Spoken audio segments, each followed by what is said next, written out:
Olá, meus queridos amigos, amigas, fãs do rádio, esse rádio tão querido, esse meio de comunicação que não tem fronteiras, que é gratuito no nosso país e que consegue fazer transformações na vida das pessoas. Isso é um pouquinho da minha paixão, a explicação por que eu gosto tanto do rádio. Cada dia eu descubro uma coisa nova. E a gente tem condição de transferir através das ondas do rádio, que hoje não tem nenhuma fronteira, antigamente tinha recepção, etc. Hoje você capta em qualquer sintonia, seja ela em aparelhos moderníssimos, seja em aparelhos mais considerados ancestrais, como o rádio tradicional. Nós vamos conversar com uma pessoa, uma jornalista, uma profissional que tem uma história de vida maravilhosa que vocês vão adorar saber, conhecer detalhes e, o mais importante, ter a companhia de Isabela Camargo aqui conosco. Bem-vinda. Olá, meu querido Luiz Fernando, obrigada pelo convite e obrigada a todos que já estão nos acompanhando, né? Estão nos escolhendo, então, para passar aí os próximos minutos juntos. Exatamente. Estamos em várias redes sociais, em todos os canais, como os nossos queridos e queridas podem ver aqui na tela, e também num podcast muito especial com a Radiofobia, que tem uma outra história grande para aqueles que não têm condição de acompanhar, olhando ou por problemas de privação da visão, ou também por causa do tempo. Então você pode ouvir também a nossa conversa, que é muito gostosa. O que eu sei é muito pouco da Isabela, não tive a chance, a aventura, a alegria de trabalhar com ela, porque ela é de uma geração bem mais para cá, mas o que eu sei é que ela é paranaense, terra que eu gosto muito, já tive grandes passagens por lá, inclusive dirigi emissoras e tudo mais. Então, eu quero saber um pouquinho do começo da história da garota Isabela, se ela já falava lá na escola algumas coisas diferentes, todo mundo falava, nossa, ela pode ser atriz ou pode ser locutora. Na escola a gente descobre ou alguém descobre as potencialidades da gente. Como foi a sua infância? Ai, que pergunta ótima. Sabe que nunca ninguém tinha me perguntado isso. Eu de uma família de agricultores e a minha família sempre morou na zona rural. Então, o acesso que eu tinha aos meios de comunicação eram uma televisão, né, um rádio, mas eu estudava na cidade. Então, eu tinha pouquíssimo contato com teatro, com cinema, tanto que até hoje eu vejo alguns filmes, né, e eu falo, poxa, eu nunca assisti esse filme, né, essa trilogia, tal, coisas, né, da década de 80, mas que eu não tinha acesso. Então, quando você me pergunta, Luiz Fernando, como foi, se alguém falou, não. Eu vivi num contexto de pouca exposição midiática. Então, nunca passou pela minha cabeça trabalhar com rádio nem TV. Embora, quando eu vejo algumas imagens, eu tenho um tio que sempre foi de muita vanguarda, então ele sempre... Ele trabalhava com rádio, curioso, o tio Lauro. Eu até conto um pouco dele no meu livro. Ele tinha uma câmera e ele me filmou desde o nascimento. Então, às vezes, quando eu olho alguns vídeos, quando eu tinha 2, 3 anos, eu já tinha uma desenvoltura diante das câmeras que ninguém sabe de onde vem, isso é curioso. Mas, naquela época, era tudo visto apenas como uma coisa engraçada, né, de menina mesmo. Mas é curioso, quando eu olho para trás, a única referência que eu tenho, tá, para responder a sua pergunta, de intimidade com câmera ou com microfone, foram essas gravações do meu tio bem caseiras. E conforme eu fui crescendo, numa cidade do interior, imagina que a minha família, gente, ainda mora numa cidade com 6.000 habitantes, uma cidade um município chamado Cambira. E o que se faz numa cidade do interior, né? Nos fins de semana, você vai para a sorveteria chupar sorvete, você vai comer um cachorro quente e tal, essas são as atrações. E quando eu devia ter uns 13 para 14 anos, começaram a ter aqueles concursos de cidade do interior, né? Miss Brotinho, Miss Cambira, e eu fui participando desses concursos, fui conquistando títulos, até que eu cheguei num concurso chamado Miss Brasil, em 1997. Eu tinha 16 anos quando eu representei o nosso estado, Paraná, e aí, nosso estado, para quem é no Paraná, né, gente?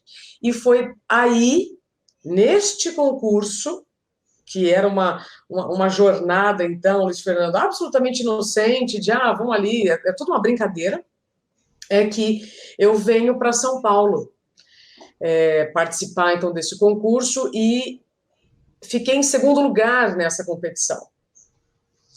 E fui convidada para o SBT, pelo SBT, para dar uma entrevista.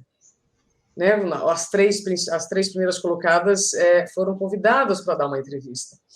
Neste momento é que eu tenho contato com São Paulo, com televisão, com um mundo que estava se abrindo. E aí a minha história começa, né? A migração do Paraná para São Paulo começa, então, com essa vinda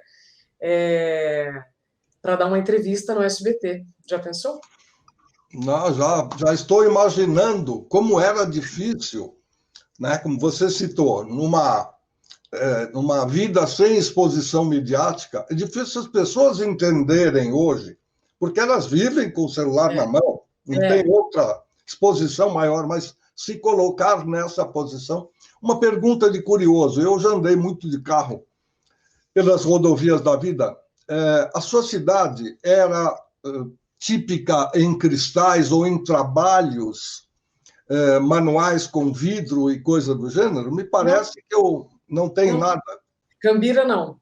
Cambira fica entre Maringá, Apucarana, né, e Londrina, que são 3 grandes cidades. Cambira é um município, aliás, tem mais habitantes na zona rural do que na zona urbana. Nossa! É muito curioso. E você sabe uma outra curiosidade, Luiz Fernando, que eu tenho poucas oportunidades para falar? Quando eu cheguei em São Paulo, eu não sabia nem que tinha metrô aqui. Então, não era algo que eu almejava, ou, São Paulo, nem passava pela cabeça. Eu me lembro que quando eu e minha mãe, nós pegamos um táxi da Barra Funda até a Vila Guilherme, que é onde ficava o SBT até então, antes, né, de mudar para Anhanguera, e uma pessoa falou assim, mas por que vocês não pegam o metrô? É mais barato. Metrô? O que é metrô? Eu não sabia nem que tinha metrô. E aí eu me lembro que nós deixamos de pagar, na época, uns R$20 de táxi para R$1, que era o valor da passagem, e aquilo foi uma descoberta tremenda. Então, essa é a prova de que as coisas elas foram acontecendo. Eu fui sendo muito protegida, né, pela minha mãe, por todos esses movimentos, ela sempre estava junto comigo, até a hora que eu falo, bom, ok, então o meu lugar agora é em São Paulo, não é mais no Paraná. E a mamãe era incentivadora também, além de acompanhante e além de protetora? Quem incentivava? Ou era você que tinha essa alegria de ver a possibilidade de ganhar, de disputar, de mostrar a sua beleza? Nem eu, nem ela. Era tudo brincadeira. Era tudo na ingenuidade, na brincadeira, e não tinha ambição de nada, até porque os resultados não nos traziam nada, né, além de realmente ali um título local e nenhuma recompensa em dinheiro ou viagens, nada. Então era uma brincadeira mesmo. Eu vou dizer que, além de brincadeira, era um passatempo, Luiz Fernando. Legal. Isso é bom porque vai ocupando o tempo e vai conhecendo coisas novas, pessoas e tudo mais. Sim. Você falou do SBT. O que aconteceu de especial depois da sua entrevista no SBT? Eu me lembro de eu estar ali na Vila Guilherme, né? Tanto que essa é a razão, inclusive, né, da SBT ter migrado depois para Anhanguera. Os estúdios eles eram muito pequenos. Eu me lembro até do SBT naquela época ser muito parecido hoje com a Band. A TV vai crescendo tanto, os programas vão crescendo, tomando corpo. E depois que eu dei a minha entrevista no programa Tempo de Alegria, do Celso Portiolli, eu vi ali um grupo de bailarinas dançando, se movimentando, e aí eu perguntei, né, para a pessoa que estava ali nos acompanhando, eu falei assim, o que está acontecendo, né? São as bailarinas do programa do Celso e tal. Falei, poxa, que bacana, né? Eu sou bailarina também, eu fazia balé lá no Paraná. E ele falou, nós podemos fazer um teste, né? A gente sempre faz teste com frequência, porque sempre precisamos renovar e tal. Se você quiser, você faz um teste. Na época, é, eu fiz esse teste, não me lembro, não, só conheci a Joyce Kerman depois, que foi uma grande coreógrafa. E aí eu fiz esse teste, Luiz Fernando, e voltei para o Paraná. Também fiz o teste como uma grande brincadeira. Estou aqui, vou fazer, né? E aí, quando eu volto para o Paraná, depois de algumas semanas me ligam, né, do SBT, dizendo, olha, você foi aprovada, nós estamos com uma vaga aqui, você pode trazer a sua carteira de trabalho, assim, assado. Eu, como assim? Né? E foi que assim aconteceu. Vim para São Paulo para integrar um corpo de balé do Celso Portiolli e meses depois, a USBT já com a maior parte da programação na Anhanguera, eles começaram as seleções para o programa Fantasia, que na época se chamava 50 Estrelas. Foi uma ideia do Silvio, vinda de um programa americano, um programa com 50 jovens que soubessem cantar, dançar, ou seja, que tinham que entreter o período da tarde da televisão com brincadeiras e tal, ou seja, para crianças e idosos, no auge do 0800. E aí eu comecei dali fazendo testes, foram 12 mil jovens para tirar 50. E o fato de eu já trabalhar como bailarina ali no programa não mudou nada, porque eu me lembro que toda a equipe do programa da Fantasia era uma equipe nova no SBT, então eles não tinham vínculos com outros programas nem nada. Então foi um baita de um desafio, sabe? E aí foi quando... Agora vem o grande pulo da TV para o rádio. Eu estava já trabalhando no Fantasia, no SBT, precisávamos gravar um CD com as músicas, um pupurri de músicas da época, e aí o Arnaldo Sacomani, nosso saudoso crítico musical, ele colocou o microfone assim na frente ali da sala, né, e falou assim, olha, quem sabe cantar? Vem aqui, o microfone está aberto. De novo, sem nenhuma pretensão, sem nenhuma ambição, sem nenhum sonho já pré-definido, falei, eu sei. Fui, na época, a música de maior sucesso era Bem Que Se Quis, Marisa Monte, e eu fui e cantei Marisa Monte, com a cara e com a coragem. Aí ele pegou e me chamou, ele falou, vem cá, o que você vai ser quando crescer? Aí eu falei, olha, provavelmente eu vou voltar para o Paraná, continuar com os trabalhos da minha família lá no interior e tal. Ele me disse, você tem uma voz grave e que transmite credibilidade. Dependendo do que você fizer no jornalismo, pode ser que você tenha sucesso. Vai procurar um curso de rádio. E aí, nos dias seguintes, eu já estava já no Senac ali da Zona Norte, Rua Cipião, se eu não me engano, fazendo meu primeiro curso de radialista, né, locução para radialista.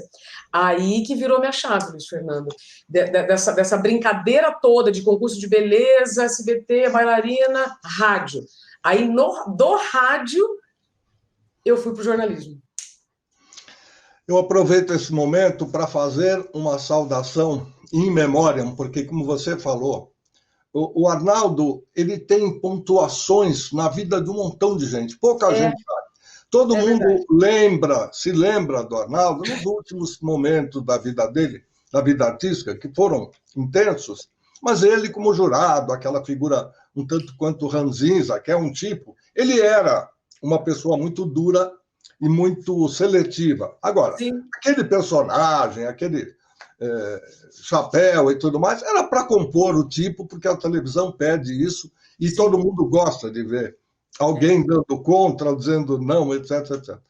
Eu tenho uma alegria muito grande sempre que eu posso homenagear pessoas que já passaram por nós, porque eu trabalhei com o Arnaldo no começo da carreira dele e quase no fim da minha carreira, quando eu já estava saindo do rádio, eu tive a oportunidade de produzir um disco com ele. Eu fui chamado para produzir o disco do Pedro Nassif e, de repente, eu disse, eu não sou competente o suficiente para fechar esse disco. Eu vou chamar o Arnaldo, a gente coproduz, porque tem aquele savoir-faire, aquela coisa que o cara que sabe onde toca, como toca. Uma coisa é você estar de um lado do balcão, que era o meu, escolher músicas para tocar em rádio e em programas e tal, e outra coisa é você fazer a música que tem aquele toque do sucesso que o Arnaldo sabia fazer muito bem. Então, aproveita esse momento, já que você o homenageou automaticamente, citando a importância dele nessa virada de chave. E o importante também é você acreditar numa pessoa que você mal conhecia. Era mais um homem de televisão, ele nem era uma pessoa tão famosa, tão exposta, que deu uma ideia e aí ele captou exatamente a coisa importante que até hoje você abraçou e continua. Mas vamos seguir. Daí para frente, você decidiu Paraná ou São Paulo de uma vez ou ainda ficou na dúvida depois do Senac? Já estava, já morando aqui, né? Então eu venho, a virada do Paraná para cá foi em 1997. Eu começo a trabalhar então com carteira registrada, né? Como essa integrante do Fantasia. E aí eu começo a trabalhar na rádio, no Senac. E aí eu comecei a trabalhar na Energia 97. Na época, me lembro, meu professor foi o Sérgio Fialho, e ele, inclusive, devo a ele não ter mais sotaque hoje, ou não ter tanto sotaque como eu tinha, né, do interior do Paraná, e ele me disse naquele momento, olha, se você quiser aproveitar a sua estadia em São Paulo, né, se você quiser ser uma profissional respeitada, olha o que ele falou, perca seu sotaque. Então, foram duas pessoas muito importantes. O Arnaldo, que falou sobre, olha, sua voz é grave, tem poucas no mercado. Dependendo do que você fizer, você vai se dar bem. E o Sérgio Fialho, que fez ali colocações muito importantes para que eu não insistisse no meu sotaque. Né? Nada contra. Eu, inclusive, quando estou em papos assim super descontraídos, vem forte, sem problema nenhum. Mas no trabalho, não. No trabalho, a gente sabe que, dependendo do contexto, um sotaque muito puxado, muito carregado, vai tirar a atenção daquilo que você está falando. E eu, no jornalismo, tinha que procurar ser o mais reta possível, né? Então, depois do Sérgio Fialho, veio uma oportunidade na Energia 97 para fazer ali um programa de fim de semana. Eu depois fui para a Jovem Pan, o Emílio tinha me ouvido na 97, me chamou para a Jovem Pan, e aí eu fui, eu me lembro de fazer a Rádio Jovem Pan junto com a faculdade, e depois de tudo isso, aparece um outro homem muito importante na minha vida, que é o Nelson Gomes, que é o que nos conectou aqui. Eu já estava me formando na faculdade, já tinha me formado, aliás, já estava na pós-graduação de jornalismo, de comunicação, já não fazia mais rádio, e aí eu estava gravando ali um institucional, e o Nelson Gomes, trabalhando no Band News TV, ligou para o produtor que estava ali comigo gravando, perguntando se ele não teria indicações de pessoas, de mulheres, para o jornalismo. Olha que curioso, Luiz Fernando. E aí, esse rapaz que a gente estava gravando, ele fala, eu estou aqui com a Isabela, ela está na pós-graduação, faz aqui uns trabalhos para a gente, vamos falar para ela te procurar. E aí, eu levo o meu currículo lá no Band News, através do Nelson, que não me conhecia, mas que confiou na indicação do amigo. E aí começa a minha jornada no Hard News, no Band News TV, fazendo, então, o jornalismo diário de Hard News. Mas, então, o meu início no rádio, ele foi com entretenimento. Hoje, mais de 20 anos depois, é que eu estou no rádio com noticiário. Todas as manhãs, de segunda a sexta, com o Nelson, na Rádio Bandeirantes. Em todo o Brasil, e quiçá, eu já ouvi vocês em outras praças, porque eu gosto Sim. muito, dependendo do fuso horário, a gente ouve ao vivo, porque é uma questão de tradição. Mas, às vezes, não dá, então deixa eu ver como é que foi o programa quando você tem a possibilidade de estar com equipamento útil e tempo, que às vezes você está fora do Brasil, e o tempo é muito precioso, porque você está gastando em euro, em dólar, não dá para você ficar parado. Tal. Mas no hotel, na casa de quem você está hospedado, dá para passar um tempinho e ficar sabendo as coisas do nosso país.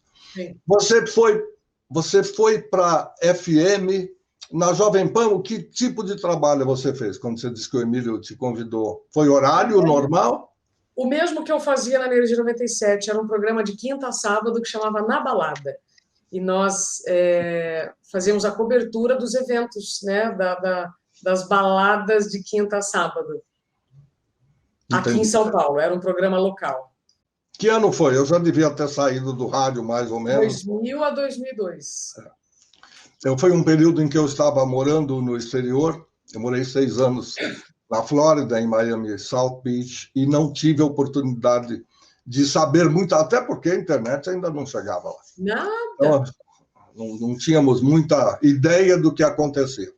Mas como o Emílio é perene lá, na Jovem Pan, Emílio hoje é móveis e utensílios e vai continuar por muito tempo, porque ele não só tem a confiança da direção, da presidência, mas ele é muito competente, ele sabe das coisas, é um cara bem centrado. Bom, vamos então nos atualizando. O rádio balada, o rádio apresentação tal, não foi muito o que prendeu você no setor da radiodifusão, que engloba rádio e televisão. Você, obviamente, com a estampa que você tem, com o visual e a competência, quando junta tudo, a televisão é o melhor prato, até porque é a prima mais rica, paga um pouco melhor do que rádio, e aí dá, às vezes... pelo menos eu... Dos dois, eu comecei em televisão e migrei para o rádio depois. A televisão sempre pagou um pouquinho maior, porque tem imagem e tem som, então ela se sente na obrigação de pagar um pouco mais, ainda que seja 20%. Mas, só para como um pouco de brincadeira, você não iria ser uma locutora, independente de ter sido bem orientada, indo para noticiário, para jornalismo, por causa da credibilidade, veja a importância da voz, e da credibilidade que essa voz pode passar. Não ia ficar simplesmente ouvimos e vamos ouvir e tal, fazendo anúncio de música. Mas ficou lá dentro alguma vontade de fazer horário em rádio, só para curiosidade. Eu queria tanto ter um programa no rádio, ou eu queria falar com as mulheres sobre culinária, ou então sobre outro tipo de coisa. Passou alguma coisa pela cabeça, não? Não, na época não. Hoje, sim. É curioso porque eu comecei com entretenimento no rádio, hoje eu estou no Hard News, e eu nunca fiz, aliás, eu fiz por pouquíssimo tempo, aliás, diga-se de passagem, por algumas semanas, em uma rádio que chamava Rádio Mais, que foi do grupo da Kiss FM, se eu não estiver enganada. E foram poucas experiências, foram poucas semanas de experiência com uma rádio musical. Mas hoje, por exemplo, eu tenho algumas rádios que eu sou apaixonada e eu sempre penso, nossa, será que um dia eu vou fazer um horário musical? Né? Quem sabe? Gosto demais. E, além disso, hoje, Luiz Fernando, até por tudo que eu vivi, e aí acabei pesquisando e tenho acesso a um programa de entrevista, especialmente hoje com a internet, ele se torna atemporal. Então, a gente usa aquele espaço, naquele momento, e depois o conteúdo fica disponível para quem puder acessar no horário que puder. Porque antes da internet, nós tivemos grandes entrevistas que não foram registradas em lugar nenhum, não ficou no YouTube, não ficou em lugar nenhum. E hoje, essa possibilidade de você deixar via rádio uma biblioteca de conteúdos pela internet é fantástica. Né? Então, para mim, as tecnologias, elas vão uma complementando a outra. E para o rádio, a internet, ela é fabulosa, como você falou. Já leva o nosso sinal, em alguns casos, como é o caso da Rádio Bandeirantes, com imagem para todos os lugares, né? Basta você querer acessar aquele conteúdo. E mais do que isso, você pode deixar gravado conteúdos que podem ser muito úteis, né, para quem estiver pronto para aquele conteúdo. Tem uma frase que eu gosto muito, que está no livro chamado Caibalion: quando o ouvido está pronto, a mensagem chega. E muitas vezes você não tem chance de ouvir o programa na hora que ele está, né, sendo transmitido ao vivo, mas ele é gravado. Então, se você me perguntar hoje, fica algum sonho? Uma vontade, sim, de um programa de entrevistas, que já é o que eu faço também na internet, de educação e saúde. A gente tem muita gente falando de doença e eu adoraria falar para mais pessoas sobre educação e saúde. Então, vamos aproveitar e divulgar essa boa vontade, essa experiência que Isabela nos traz para abrir caminhos, quem sabe. Né? O fato dela estar muito bem contratada num grupo forte não vai permitir que ela faça tantas outras coisas. Mas o pessoal do próprio grupo, ao assistir esse bate-papo, possa, olha, não tinha pensado nisso. Quem sabe a gente tem tantos canais na família e tudo mais. Quem sabe? Bom, estamos falando do comum amigo Nelson Gomes, um queridíssimo parceiro de longa data, e que ligou, chamou, e você foi começar, ou pelo menos tentar um começo na Band News FM. Como é que foi esse período? Não, na Band News TV. Band News TV. Eu falei FM? Desculpa. Band News TV, o Nelson já era ali o principal apresentador, e eu deixei o meu currículo, fiz o teste ali da bancada. Era curioso, porque o teleprompter nós que operávamos, né, com o pé, como se fosse um acelerador assim, de carro, o que muita gente acha estranho, mas é tudo uma questão de treino e todo dia, né, você acaba fazendo até de forma mais fácil. E aí, depois de algumas semanas, eles me chamaram, e aí eu começo a minha trajetória no jornalismo, no Hard News. Mas, Luiz Fernando, para mim, o caminho para a TV passaria antes da apresentação pela reportagem. Eu tinha na minha cabeça que, para ser uma boa apresentadora, eu teria que ter sido antes uma boa repórter. E me lembro de ficar infernizando, literalmente, Humberto Candil para fazer reportagem. Para quem ainda nunca assistiu, o Band News, quando nós estamos falando de 2006, ele tinha notícias 24 horas, mas era apresentação. Não tinha reportagem, não tinha quadros externos, era apresentação, 24 horas. Eu amava aquele modelo. E aí eu infernizava o Humberto para fazer reportagem, ele me dizia, Isabela, não faz isso. Você está muito bem na apresentação, e eu não, porque eu preciso, porque eu quero, porque eu preciso, porque eu quero. Sentia falta. E aí, depois de 3 anos, enchendo muito a paciência do Humberto, surgiu uma oportunidade para ser repórter no SBT, num programa de entretenimento chamado Olha Você.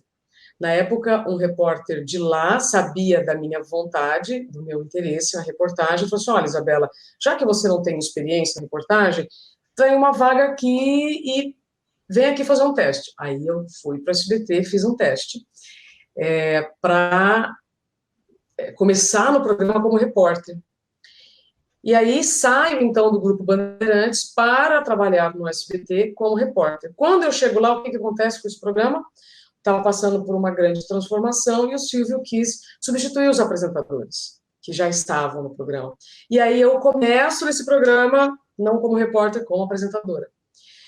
Para surpresa de todas as pessoas, até porque essas mudanças que ele fez surtiram efeito, né, o Ibope reagiu e tal, teve lá um resultado muito positivo, o Silvio tirou o programa do ar uma semana depois.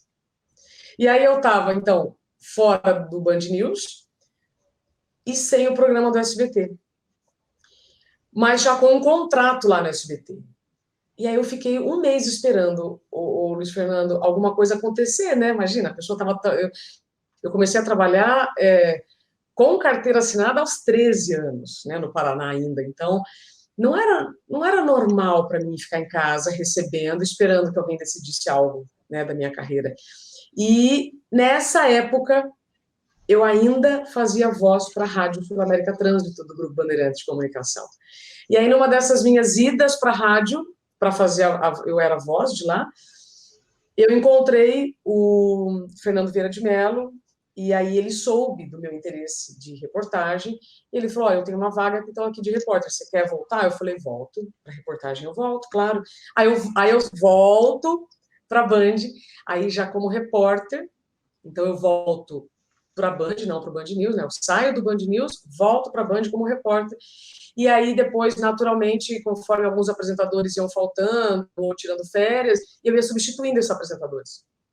Substituí o Boechat, a própria Tiziana, o Boris, e aí eu fiquei nessa jornada de reportagem e apresentação por 3 anos, até ir para a Globo.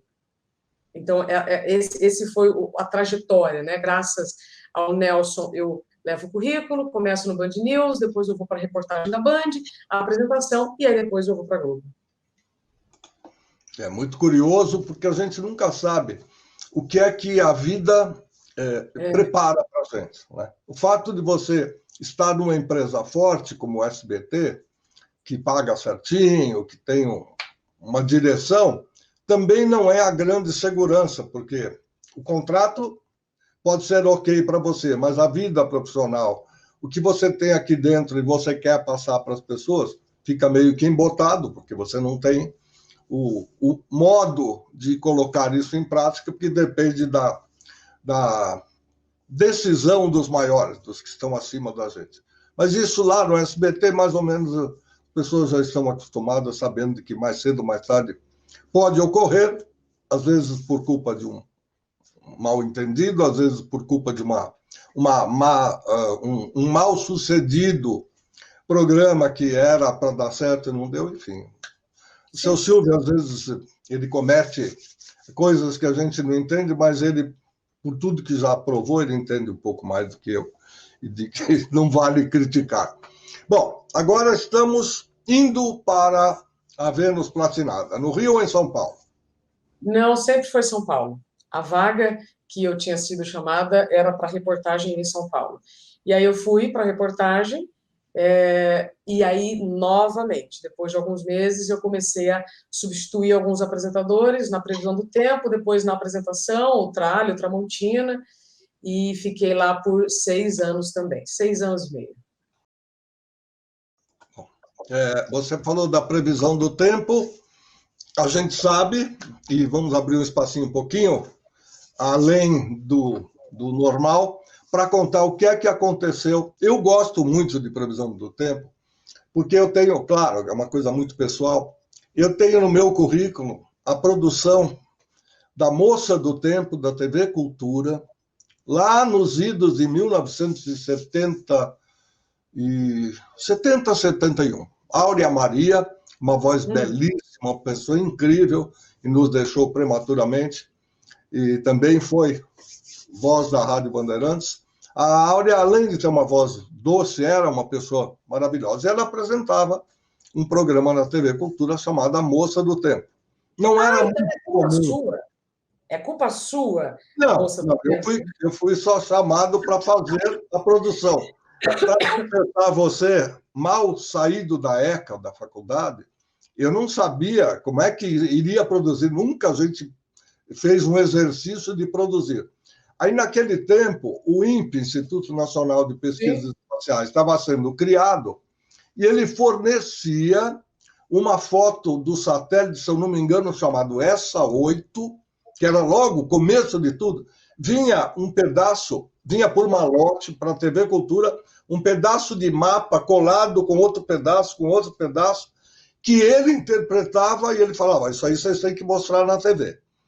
Então, tinha lá uma câmera, que antigamente era chamada de GT Grey Telep, que você punha na frente, uma câmera fixa, um tubo de imagem, que simplesmente mostrava a imagem e a Áurea Maria ficava no estúdio explicando como é que fazia aquilo. Agora, para eu entender a nomenclatura técnica, e eu fui procurar informações com o pessoal do INPE, fui a São José dos Campos, falei, olha, eu quero fazer uma linguagem muito clara, já que é para mudar a Moça do Tempo, eu quero fazer uma coisa menos técnica. Eles me deram algumas dicas e eu fui. Então, por isso, me é muito cara esta participação de meteorologia na televisão, porque não só me remete àquele tempo, mas como hoje é algo necessário para que a gente possa determinar o que vamos fazer na vida ou na viagem, etc, etc. Mas, desculpa, a entrevista é com você.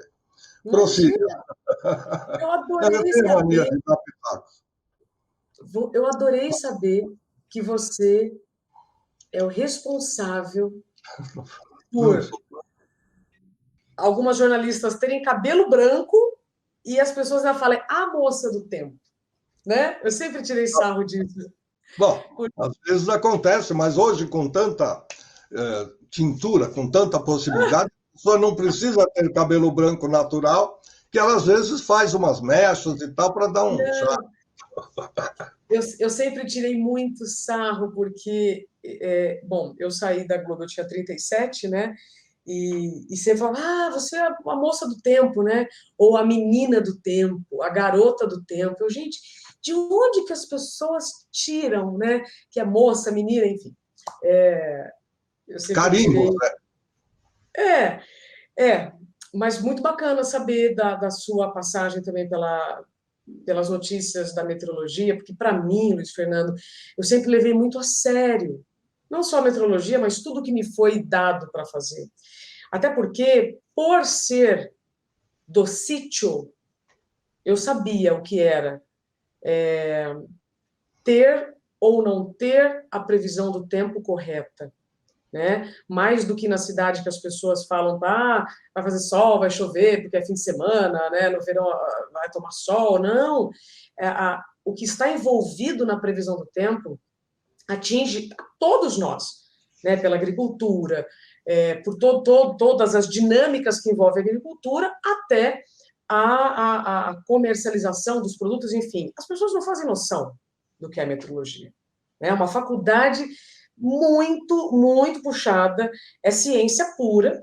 Eu não pude fazer a faculdade de meteorologia quando eu trabalhava na Globo, eu estava sempre sendo assessorada por pessoas muito competentes da Climatempo, mas eu fiz todos os cursos que eu pude, no INPE, na USP, tudo que aparecia, eu estava lá querendo entender que quanto mais você entende e respeita, melhor você transmite. Então, eu já tinha o respeito. Para mim, aquilo era muito importante. O momento da previsão do tempo, para mim, sempre foi muito importante. Até porque a minha família já viveu maus bocados com a colheita do feijão, por exemplo, por falta de previsão do tempo. Né? Se você colhe um grão antes do tempo, ou numa hora inadequada, e chove demais, você perde tudo aquilo que você demorou meses para poder colher. Então, para mim, sempre foi eu levei sempre muito a sério, e foi um grande aprendizado. Foram muitos anos bem, bem interessantes. E o que aconteceu no meio do caminho da moça do tempo? A moça do tempo trabalhava bastante, né? Então... Mais do que devia, provavelmente. Eu trabalhava, eu fazia previsão do tempo, substituía alguns apresentadores e fui, Luiz Fernando, colhendo os frutos de um bom desempenho, né? Hoje todos nós sabemos que quando você faz um bom trabalho em uma empresa, você recebe mais trabalho. É natural. Né? Tanto que dizem que peça algo para alguém que está ocupado, que ela vai fazer. Não peça para alguém desocupado. Né? Então, eu estava num estilo de vida bem puxado, em que eu fazia no período da manhã 3 jornais. O Hora 1, que era nacional, a Globo News, que era nacional, Bom Dia Brasil, nacional. Então, era bem intenso. Isso foram por alguns anos, e essa dinâmica, esse estilo de vida começou a me trazer consequências ruins para a saúde. Então, uma coisa é você gostar do que faz, isso eu não preciso ficar, já disse aqui, né, o meu respeito pela profissão, por tudo que me era dado e tal. Depois vem a questão do que você está fazendo, né? E aí eu fui acumulando, então, funções em um horário que também me fazia muito mal para a saúde. Eu acordava meia-noite, 1 ou 2 da manhã, dependendo do cargo que eu estava executando, e isso foi sobrecarregando o meu corpo até que, num determinado momento, em 2018, eu tive o diagnóstico da síndrome de burnout, que é um conjunto de sinais e sintomas do esgotamento físico e mental pelo excesso de trabalho. Mas o burnout, Luiz Fernando, depois que eu aprendi, ele não é um fim, ele é um freio, né? Porque ele é um pedido do corpo, dizendo assim, olha, nesse ritmo que você está, não dá. Não, desse jeito que você está, nós não vamos longe. E depois do meu diagnóstico, eu conversei com mais de 4.000 pessoas que também tiveram, pesquiso todos os dias esse assunto, tanto que hoje é uma das bases do meu trabalho, é a prevenção da síndrome de burnout, é a manutenção da saúde no ambiente de trabalho. O que eu descobri? O meu corpo já estava dando sinais, sabe, Luiz Fernando, por 2 anos, eu já estava acumulando sinais e sintomas. A gente vai negligenciando, né? A gente vai achando que é normal. Então, o cabelo cai, aí problemas de estômago, intestino, vascular, hormonais, e você vai lidando como, é normal, é estressante. Sim, nós já sabemos que algumas profissões são bem mais estressantes do que outras, né? Nós também sabemos que o nosso organismo não reage bem quando você trabalha em turno. Mulheres, inclusive, eu soube depois, têm 20% mais chance de desenvolver câncer de mama, por exemplo, quando troca de turno. Só por esse recorte. Então, depois do diagnóstico, eu fui sacando que eu já estava há 2 anos acumulando aqueles sinais e sintomas, só que muito comprometida, responsável, maquiada, então ninguém percebe que você está adoecendo. Só você. Ou o médico do trabalho, quando ele quer realmente te ajudar, mas e aí eu tive um apagão, eu estava ao vivo, fazendo a previsão do tempo, inclusive, tive um apagão ao vivo, eu não lembrei uma palavra, e aí tive ali uma série de reações no corpo, e fui ao psiquiatra que me deu o diagnóstico da síndrome de burnout. Naquele momento foi um grande choque, porque eu falei, doutor, é impossível, eu amo o que eu faço. Ninguém adoece porque ama o que faz. Aí ele falou, não, peraí que eu vou te explicar então o que é isso. E aí ele começou a contar todos os detalhes da síndrome de burnout. Então, Luiz Fernando, que eu posso dizer que depois desse diagnóstico, eu fui afastada para tratamento, o que é normal, né? Foi um período curto, inclusive, foram só 2 meses e 15 dias. E quando eu voltei, eu fui dispensada. E aí começa toda a minha jornada de compreender, né, tudo que estava acontecendo, né, de uma hora para outra, tudo aquilo, aí sim, né, já estava bem forte, bem consolidado, minha carreira, o que eu ia fazer, o que eu estava fazendo, né, meu lugar aqui no planeta. Aí acontece tudo isso, foi bem, bem triste, mas veio o tratamento, vieram novas informações, veio a aceitação do problema, né, e hoje eu posso dizer que eu escolhi o jornalismo, mas a saúde me escolheu para hoje falar sobre os conteúdos que eu falo. Né? Foi com a síndrome de burnout que eu me descobri como uma profissional que merece respeito, independentemente de onde eu esteja, de quanto eu receba. Né? Então, o burnout ele vem para também colocar cada coisa no seu lugar. Porque quando você está naquela corrida, né, de trabalhar e mostrar seu serviço, não pode errar, todos nós sabemos, né, o burnout, assim como outras profissões que são mais sensíveis ao burnout, não podem errar. Então, esse excesso de cobrança externa e interna aumenta o estresse. Mas isso tudo que nós estamos falando, Luiz Fernando, aqui não vai dar tempo, né? Fica para a próxima. São muitas profissões que vivem, sim, mas eu aprendi que somos nós que colocamos os nossos limites. Porque se você não faz uma pausa voluntária, se você não se cuida, vem uma força maior que vai falar, pera lá que você não entendeu ainda. Todos os recados que eu já te dei, né? Todas as dores pelo corpo, todas as vezes você não entendeu. Então, vem uma freada maior. E que conselho você daria para pessoas que têm, não digo workaholics, não é isso exatamente. É a cobrança com aquilo que você faz, porque você quer dar o seu melhor, porque você tem a responsabilidade e você quer colocar... Porque no frigir dos ovos, a gente é mais um. Sim. Na constelação total. Você tem um programa, uma sessão e tal, só que para chegar ali, para oferecer o melhor e continuar sendo a pessoa, você tem que se esforçar de forma até hercúlea. Então, o que é que você diz para as pessoas que podem estar à beira desse problema também? Olha, só para fazer uma correção com o que você falou, é workaholic sim, viu, Luiz Fernando? Eu era workaholic assumida, sim. Vim de uma família com pessoas workaholics assumidos, né? Nós estamos em um contexto em que ser workaholic é uma qualidade. Já que você falou do Emílio, deixa eu até te contar, antes de dar aqui a conclusão, uma coisa interessante. Eu me lembro quando eu fui dar uma entrevista na Jovem Pan, e o Emílio falou assim, agora, nos últimos anos, mas eu lembro quando você trabalhava aqui na Jovem Pan, você sempre foi Caxias, sempre chegava na hora certa, você sempre era comprometida. Aí eu falei para ele, e isso é ruim? Agora isso é ruim? Né? Claro que ele entendeu o que eu quis dizer, mas vamos lá. Nós não podemos criminalizar uma pessoa que gosta do que faz. Sem dúvida. Uma pessoa que é comprometida, responsável. Isso é uma coisa. Mas, mesmo aquele que é workaholic, comprometido e responsável, precisa ter consciência que as nossas células vão mudando do bom dia ao boa noite. Então, a gente está em constante mudança. O que isso significa, Luiz Fernando?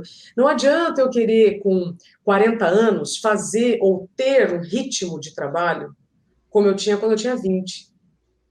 Primeira coisa, é aceitar que, com o tempo, algumas habilidades vão melhorando, outras você vai deixando, né, para se aperfeiçoar em outras e tudo mais. Então, você pode vestir a camisa da empresa, desde que você vista o seu pijama também. Essa é a principal frase hoje dos meus conteúdos que eu levo para as empresas.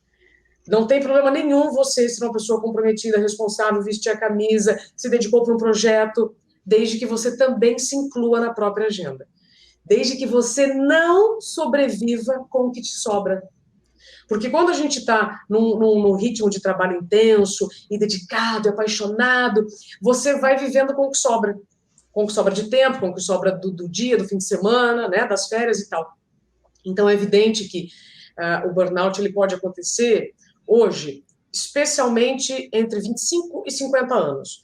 Mas existe uma faixa muito sensível que é dos 30 aos 35. Que é onde a pessoa está se desenvolvendo, né, se despontando profissionalmente e tal. E não é uma... Eu ouvi muita barbaridade, sabe, Luiz Fernando? Não é uma questão de ambição. É uma questão de sobrevivência. Afinal, você está num país com 15 milhões de desempregados. Né? Você está inserido num contexto que não permite erro, em que tem assédio, em que você ouve que se você não fizer, tem quem faça. Né? Olha, se você não quiser, tem uma fila. Poxa vida, quantos de nós já não ouvimos isso? Eu não estou falando aqui nenhum absurdo. Então, são informações que, agora vamos lá, se você não tiver autoconhecimento, não tiver consciência que você também precisa de descanso, precisa se cuidar, precisa do essencial, que é horas de sono, tempo de higiene, alimentação, lazer e convívio familiar, que são coisas que você vai abrindo mão quando a agenda está muito cheia. Se você não tiver essa consciência, Luiz Fernando, pode ser o Papa falando, eu, Obama, o Papa, quem quer que seja, que você vai adoecer. E pode não ser o burnout, pode ser um outro problema ocupacional. Nós estamos falando de um problema que está relacionado ao ambiente de trabalho. Então, a minha principal recomendação para quem está nos ouvindo é o seguinte: se você está normalizando o anormal, dor de cabeça frequente, é normal, toma aqui um remedinho, dor de estômago, você está com gastrite, está culpando café, sabe? Não tem tempo para nada. Essa frase ela é muito curiosa, ela está querendo te dizer alguma coisa. Então, se você vive em um contexto insustentável, mais cedo ou mais tarde o seu corpo vai te frear. Como eu falei, o burnout, ou um AVC, ou um infarto, ou qualquer outra doença, Luiz Fernando, que é uma chance de te devolver o equilíbrio perdido pelos excessos. Faz sentido? Óbvio. E onde é que as pessoas encontram a Isabela Camargo falando disso mais apropriadamente? Você tem site, tem link, tem etc, etc. Conta um pouquinho para a gente. Onde? Eu tenho um canal no YouTube, só procurar pelo meu nome, Isabela Camargo. Ali eu tenho um programa semanal que eu falo sobre, que é o Promovendo Saúde, em que toda semana eu falo sobre alguma questão relacionada ao Calendário Nacional de Saúde. E nesse canal também eu acabo divulgando muitos conteúdos, não só de prevenção ao burnout, mas de saúde, de educação em saúde. E fora isso, né, Fernando, eu estou todos os dias na Rádio Bandeirantes, das 7 às 8 da manhã, apresentando o Primeira Hora, ao lado do querido Nelson Gomes, que, aliás, nesse dia que nós estamos gravando essa entrevista, 17 de junho, é aniversário dele, então, para o nosso querido Nelson, parabéns sempre. Estou fazendo também o programa Planeta Selvagem na Band, toda segunda-feira, às 11h15 da noite, uma dose de natureza para todos. E o meu livro, fico muito feliz dele ter se tornado best-seller logo depois do lançamento, que é o Dá um Tempo, Como Encontrar Limite em um Mundo Sem Limites, um livro que é vendido em qualquer plataforma, em que eu falo como nós podemos lidar melhor com o tempo, que é igual para todos, mas que dependendo de como a gente age, ele pode ser nosso amigo ou inimigo, vai depender só das nossas escolhas, Luiz Fernando. Aliás, esse título já é uma delícia, né? Porque quando a gente precisa, e às vezes não sabe dizer não, né? O Dá um Tempo, por favor, entenda. Aliás, uma coisa que a hora que você estava falando dos probleminhas que se acumulam no dia a dia, quantas e quantas vezes o profissional não tem chance de comer na hora certa, porque o programa dele é na hora convencional do almoço, e aí ele joga para depois, ou então antes ele vai se sentir mal, eu não posso fazer de barriga cheia, eu tenho a minha digestão, enfim, muda toda a vida para se adaptar à empresa, né? E muitas vezes a gente não consegue dizer não. Acho que isso é um dos grandes ensinamentos que a gente aprende na vida, saber a hora certa de dizer não e por quê. Justificar e explicar, porque depois a cobrança vem, como você bem demonstrou, e ainda pior, né? Sentindo na pele e sendo... Aliás, não é pior, não. Eu acho que até, já que aconteceu, nós temos que aproveitar essa oportunidade, né, para ter mais um arauto, mais uma voz, mais alguém para ajudar a dizer essas coisas que nem sempre são ditas e não são muito conhecidas. E para quem está nos ouvindo e tem dificuldade, como eu também já tive, e ainda tenho em alguns momentos de dizer não, tem algumas palavrinhas mágicas, tá, Luiz Fernando, que eu falo no meu livro e que eu vou trazer aqui, né? Primeiro é fazer perguntas antes do sim, tá, gente? Quando eu posso dar resposta? Mais alguém pode me ajudar nessa atividade?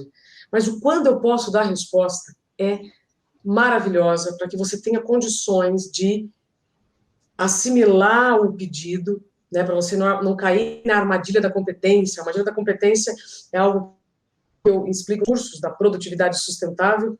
É quando você recebe mais trabalho por ter feito um bom trabalho, sempre na expectativa de que o seu salário aumente, de que sua hora um dia chegue, né, especialmente para aqueles que trabalham em horários que são ruins. Enfim, pergunta, quando eu posso dar resposta? Tem que ser em 5 minutos. Eu volto em 5 minutos. Vai no banheiro e volta em 5 minutos, mas você vai ter 5 minutos para pensar.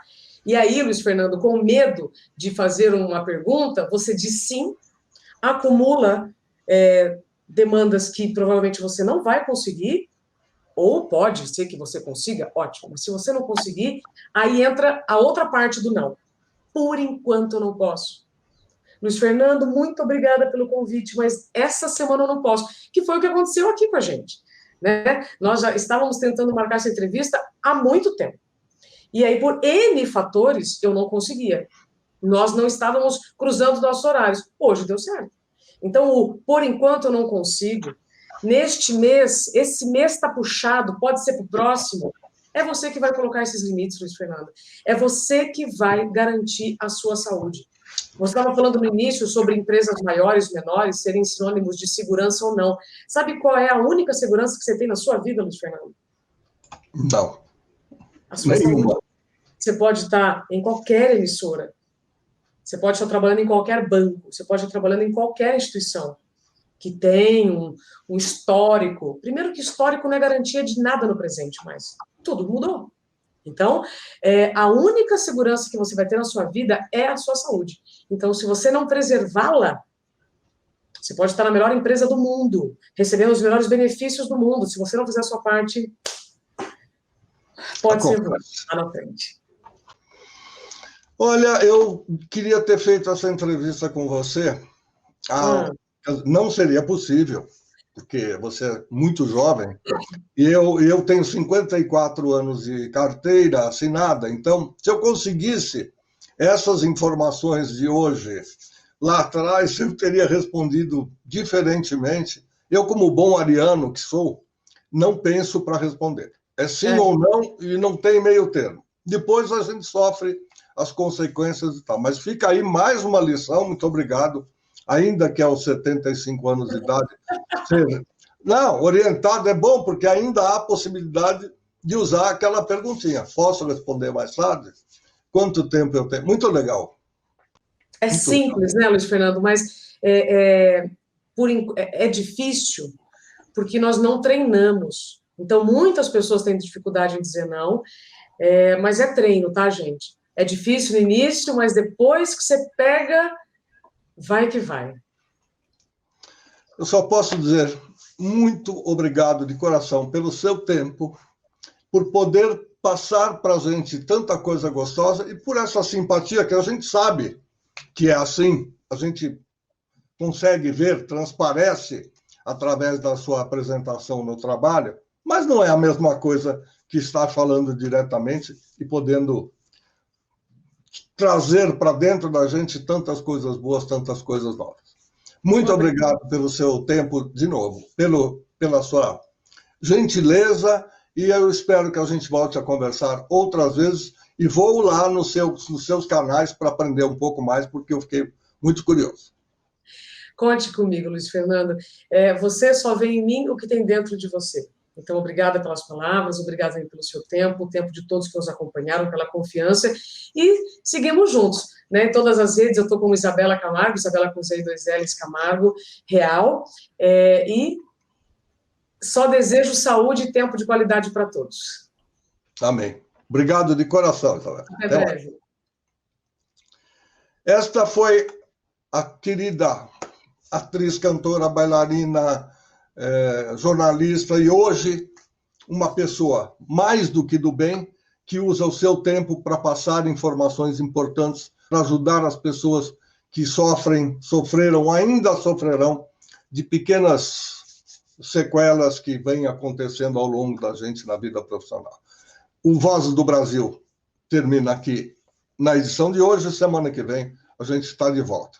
Obrigado pela sua participação e pela sua colaboração.